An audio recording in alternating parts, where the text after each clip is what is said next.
Welcome to this explainer. Okay, picture this. You're watching a couple literally glide across a ballroom floor. It looks like absolute magic, right?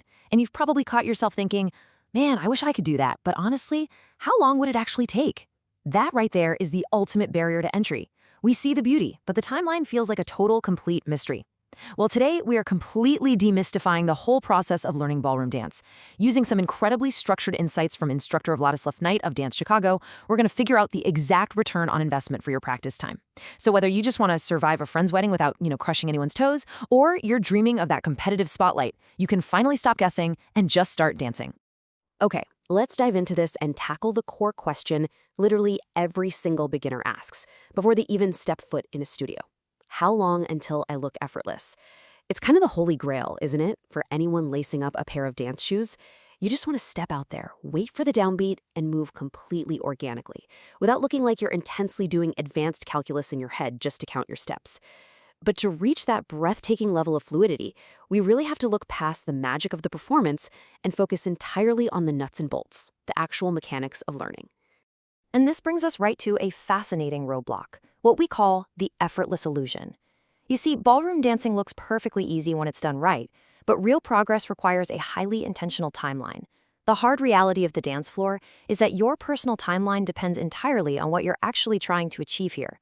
Ask yourself, are you aiming for casual social dancing where you can just comfortably sway, follow the music, and actually enjoy your evening out? Or are you aiming for competition-style technique? Because that's a whole different ballgame. We're learning several different dances required, and every single toe point, hip action, and frame adjustment is heavily scrutinized by judges. Setting your specific, personal goal is step number one because the timeline for a fun social hobby is vastly different from the grueling path of a competitive performer. So what does that actual roadmap look like? Let's track your future journey chronologically. In those first 4 to 8 weeks, with some structured classes and light practice, you're going to complete your basic patterns and turns. You'll finally start to recognize fundamental footwork and timing. It's a great feeling. Then, moving into that 2 to 4 month mark, we hit a massive emotional milestone, becoming socially confident. This means you can finally follow the music naturally, stay oriented with a partner without panicking, and complete common figures without those awkward, frequent stops. Stretching into the 6 to 12 month mark of regular instruction, you're going to develop much more consistent form. This is where you see way better posture, improved timing, and really solid lead-follow skills. Finally, if your goal is advanced choreography or competition, the timeline stretches to 1 to 3 years or even longer. This phase is dedicated to endlessly refining technique, building physical endurance, and mastering multiple styles at a really high level. That is exactly what you can expect, both emotionally and physically, at every single stage. Knowing that roadmap, how do we actively accelerate through those phases? Let's talk about some hacks to mastery. It really comes down to a simple contrast: occasional sessions versus frequent practice. Now, I know it might seem like pretty obvious advice, but the data heavily emphasizes that frequent practice accelerates learning far faster than just taking an occasional lesson. Think about it. If you only dance when you're in the studio for, say, 1 hour a week, your body essentially hits the reset button between those sessions. You'll literally spend half your next lesson just profusely apologizing to your partner and trying to remember what you did last time. But even a slight regular increase in how often you practice dramatically shortens the time it takes your body to internalize all those complex movements. Now, what's really interesting about this slide is that frequency alone just isn't enough. We also have to look at class quality. We need to contrast teaching that simply focuses on memorizing routines with teaching that prioritizes core fundamentals. Look, it's incredibly tempting for beginners to want to quickly learn a flashy, choreographed routine so they have something impressive to show off right away. We've all been there. But classes that prioritize fundamental techniques, things like establishing a strong frame, understanding proper weight transfer, and developing clear lead and follow communication, those will actually help you advance significantly sooner in the long run.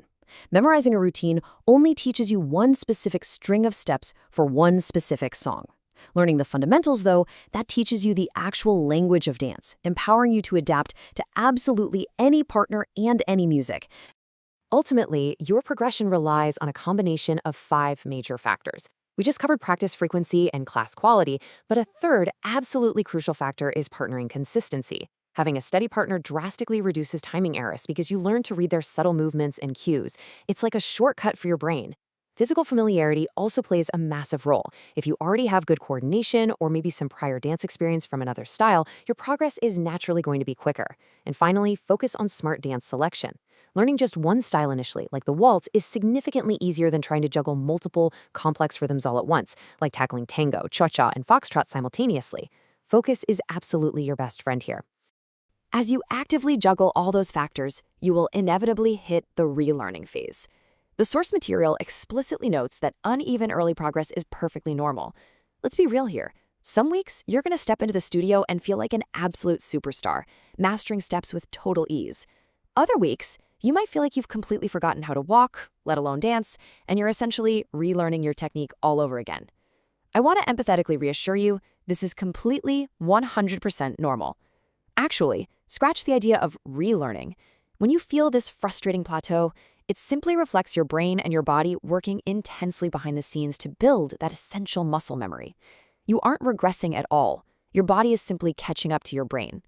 Now that we know what to expect mentally and physically, how can we actively speed up this entire process? Vladislav Knight breaks this down into a highly actionable 3-step procedure to shorten your learning curve. Step 1, get consistent instruction. You absolutely need a structured class environment to set a solid foundation. Step 2, ask your instructor for just 1 to 2 specific focus points each week. Please, don't try to fix everything at once. Maybe this week you solely focus on your turning technique, or perhaps you dedicate the whole week just to keeping your posture elevated. And step 3, repeat those specific points between your formal classes. This targeted approach is literally the absolute best way to advance quickly without overwhelming your cognitive load. And when we talk about repeating those focus points, we aren't talking about grueling marathon practice sessions. 15 to 30, that's it. That represents just 15 to 30 minutes of practice a few times a week. The source material strongly emphasizes that this brief amount of time is really all it takes to make a massive, meaningful difference in your progression. Those short bursts of highly focused repetition are uniquely effective for locking in intricate footwork patterns, mastering subtle weight transfers, and finally understanding how to move smoothly through your turns. It's an entirely manageable commitment for even the busiest schedule, but the impact it'll have on your dancing timeline, it will be absolutely transformative. All of this focused effort ultimately leads to one incredible, unforgettable realization. I can really dance. It's that breakthrough moment where you stay in rhythm effortlessly, you follow confidently, and you communicate your movements without even a second thought. It's a feeling of pure joy and accomplishment. So now that you know your body is fully capable of building this complex, beautiful muscle memory in just a matter of months, what other skills are you convinced you can't learn simply because you haven't seen the actual timeline yet?